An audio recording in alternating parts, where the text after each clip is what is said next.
one thing that was refreshing is that Harry was there, but he didn't seem to distract from the whole occasion. Dominate proceedings, yes. I think that always had the possibility, but I think it probably worked out quite well, don't you? I think it did. I mean, even I have to say that we talked about the regret, and he must be, although I think he does a very good job of trying to hide it. He sort of came across as a bit cocky as he walked along the aisle and sort of hi there. He had to be though, didn't he had like, let's be honest. Absolutely, he had to put on his game face. But I mean, going back to the outfit that he wore, I mean, Dior have tweeted that he wore one of their suits. So clearly he's condoned that as well. Yeah. But also, why didn't he wear a British designer? Exactly. And moreover, why didn't he wear an upcoming British designer whose fortune would have been sealed by having Prince Harry wear his suit to the coronation? Instead, he's gone for Dior. That's the French. Exactly. Why not British label? Savile Row, you know, anything would have been good. Yeah. Totally. Now, Jenna, Harry walked in yesterday on his own, which really kind of stood out. He took his seat in the third row behind Prince Anne's stunning headwear there. Now, this is how he was described by one observer on Twitter, using an Aussie rules analogy, which I love. Yeah. This has very former premiership player who defected to crosstown rivals for more money show up for the 10-year flag reunion vibes. Is there a better way that could have been described? I have been racking my brain. It's got big Wayne Carey before he was Council energy, going back to North Melbourne. I'm sorry, I've gone very niche, but it's very much that. But again, if you know, you know. If you know, you know. Look, that whoever said that, I think you are the best on ground, because I think it's absolutely fantastic. But I've got to say something controversial. I missed Meg.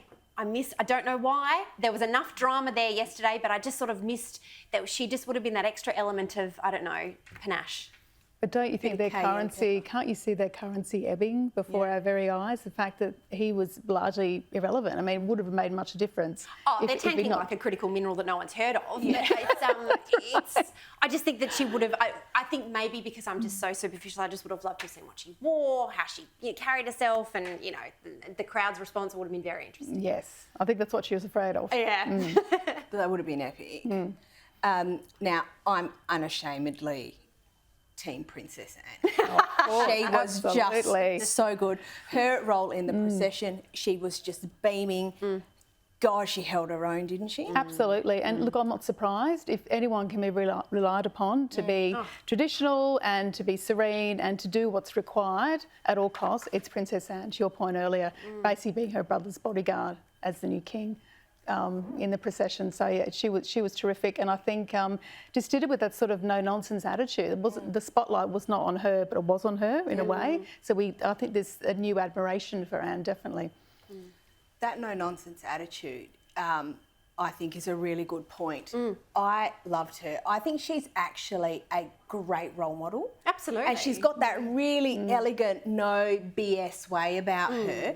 And even the interview that she did earlier in the week was magnificent, and I loved the leader bottle of gin sitting next to her. I was like, well played.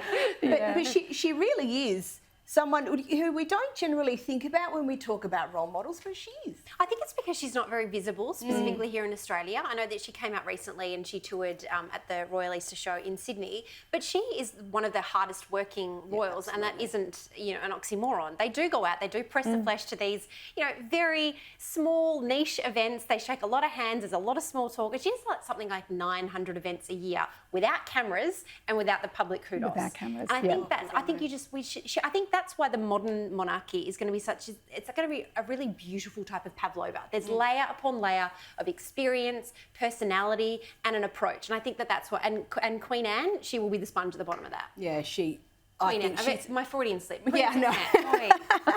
She has, and I didn't even realise it was a mistake. That's how I disagree with it. Yeah, bored with that. Yeah. Now, Louise, we've talked a lot about the royal kids. We've talked about them. You know, are they going to go? Are they not going to go? Are they going to be involved? What are they going to do?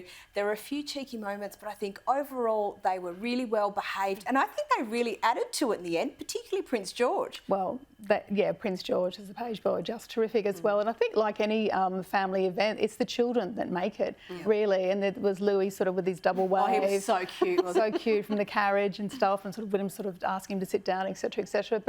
And also Charlotte, just, you know, the model image of her mother in their beautiful bespoke outfit as well. So, look, a lot of training goes into these kids, let's face it. They're not just three children plucked out of Sydney and put into a royal procession, but honestly, they're regal, they're respectful, and they were a bit humble as well. You didn't sort of get that elitist sort of vibe from them. They were very much there for their father and, of course, for their beloved pa. But even so, getting a 4-year-old, like that focus, that takes some doing. Oh, yeah, 3 kids under 10 to behave like that, incredible. I don't know anyone's ever done that for their children. Certainly not me. They will be copping a lot of refined sugar this week, that's for sure. Yes, and they're going to have a great Christmas. They are going to have a brilliant Christmas.